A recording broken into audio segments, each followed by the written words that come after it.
అన్న చిన్నప్పుడు మన నాయనలు ముచ్చట చెప్తుండేనే, మేము పడుతున్న కష్టం మీరు పడద్దు బిడ్డ అని.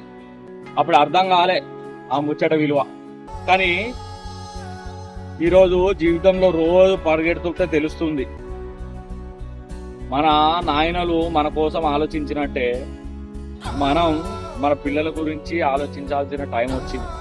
జీతం వస్తుంది, పోతాంది, డబ్బు వస్తుంది, ఖర్చు అవుతుంది.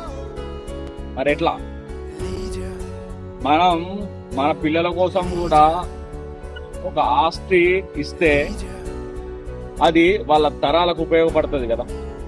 పోదాం, చూద్దాం, చేసుకుందాం, డెవలప్మెంట్ చూద్దాం, ఆస్తి తీసుకుందాం. మనం ఆస్తి సంపాదిస్తే మన విలువ, కానీ మన తరాలకు ఉపయోగపడితే అదొక గొప్ప విజయం.